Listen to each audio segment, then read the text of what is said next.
NASA has lost communication at this moment with the Columbia. This does not look good. It is not your typical vapor trail. There are bits and pieces. It looks like of a material burning up in the atmosphere. I can see 3 pieces there, 4, 5. Well, that's appearance of parts coming off. Yes, I'm afraid so. It is, as I say, very grave. You are seeing history in the making right now. U.S. forces have rolled into the heart of Baghdad, taking that famous square with the huge mosque and statue of Saddam Hussein. The crowd is going absolutely wild. They're shouting Yasser Arafat's name. They're shouting his nom de guerre, Abu Ammar. There are people literally clinging to the rooftops here. There are people clinging to telephone poles. We assume that this helicopter is the one bearing the coffin of Yasser Arafat. Now we're hearing the first gunshots. That's not a good sign, not a good sign. What they don't realize is those bullets go up, but they come right back down. Clearly what they're trying to do is put the coffin in the vehicle and drive it to 50 yards. Oh. That's right. Look, oh my goodness, this vehicle, it's like a Jeep Cherokee, and it is going backwards, forwards. It's hitting the crowd. It's trying to create a space. There's Yasser Arafat. It's coming right out of that helicopter. It is being carried right now by Saab Erekat, by Yasser Abed-Rabo, by members of the security forces. Another loud explosion. Can you hear that? Oh my goodness, can we hear that? Another one, another one. That is the loudest we have heard. Dana, are you safe or are you too close? Do you need to move? We're close, but we don't know where to move because these guys have been on the run, so I'm going to stay where I am. Dana, on the wires I'm seeing that... Another explosion. Whoa, These are very large. Tell us what you're seeing, what you're hearing, where that's coming from. Steady stream of gunfire. Steady stream of machine gun fire coming from the area of the school. Dana, 5, you've been 6, in... 7, 8 loud explosions right now that we've been hearing, rattling our position. You can feel those explosions. We're that close. Right now they are literally breaking down the door of this home where a family lived. We saw this family just a little while ago. We spent the night in this settlement 2 nights ago, and right now they're trying to knock down the door. It's a very emotional time for the Gross family.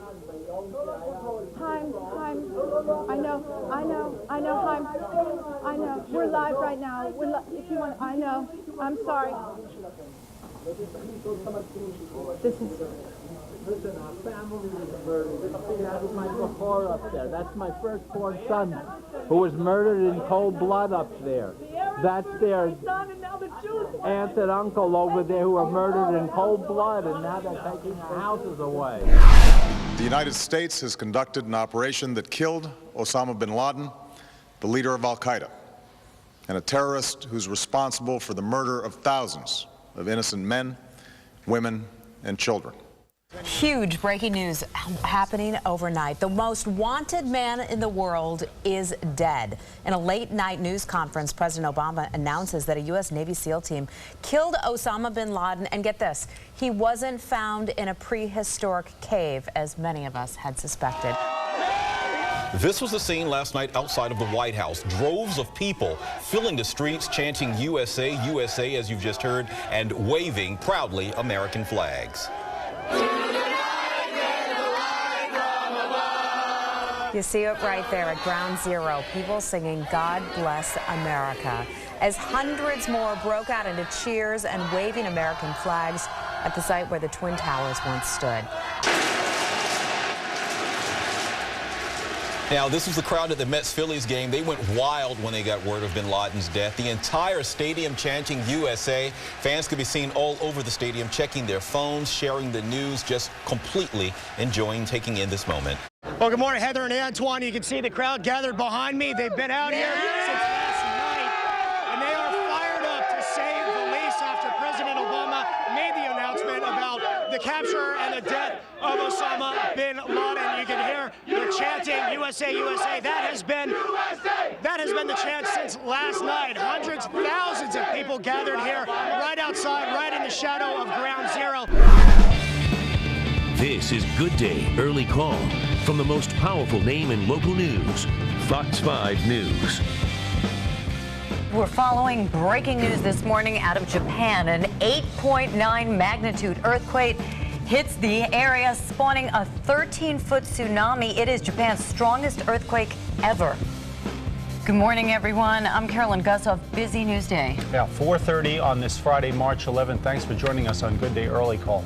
Yeah, we do have breaking news this morning. As we just said, a powerful 8.9 magnitude earthquake has struck Japan, sending massive tsunami waves across the Pacific Ocean. The scene is absolutely stunning. Look at this. Walls of water taking out cars, boats, houses, farms.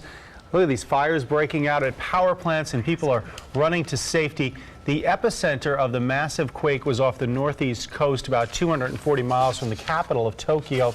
Building there swayed as workers rushed into the streets, and some had power to some 4.1 million people was knocked out. Powerful aftershocks are now rippling through the region. At least 5 deaths have been confirmed so far. All week, earthquakes had been rattling Japan, including a 7.3 magnitude quake on Wednesday. Meantime, tsunami warnings are in effect for the entire Pacific Rim. There are also watches in effect for Hawaii, where people have begun evacuating the coastal regions and heading, obviously, to higher ground. All right, and just added to that list of tsunami warnings now, parts of California, Oregon, and Alaska, and I understand to a lesser extent Hawaii as well. So joining us on the phone this morning, we have Dawn Rachatelli. She's actually from New Jersey. She's living with her family right now in Tokyo, moved there for her husband's work, and she's on the phone with us. Dawn, can you hear us? Hi, yes. Good morning, Dick and Carolyn. Yeah, how you doing? Did you feel it? Yes, we definitely felt it. I think everyone here is really on edge, especially with all the aftershocks we're feeling. I was about to enter my building with our daughter, who's 16 months old, and I remember there was a bicycle, and I heard the rubber of the tires beginning to rub on the ground. And I looked at it thinking that I bumped into it, and then all of a sudden, you literally feel the earth beginning to sway underneath your feet. Let's go to Wayne, New Jersey now. Charles Leaf has been covering serious flooding there. Hey, Charles. Do you have the waders back on? I do indeed. I've resupplied. Shipments came in and I'm ready to go, standing here again in probably 2.5, 3 feet of water, and it's definitely much deeper behind me. If you take a look behind me here, this is no longer just a parking lot. This is actually a street right here. This restaurant, the restaurant owner told me, if you can see, the camera's eye can see there's a darker colored gray and the lighter colored gray below it. That line right there is where the floodwaters came up to in 2007. So he's expecting that the floodwaters are actually going to get to that limit, if not exceed them, and I'll show you why. The waters definitely are rising right now. If I cross the street here, cross Route 23, there again is the Passaic River, and you can see that the water is about ready to come up and over Route 23. It's really now only a matter of time before that happens. Greg and Rosanna?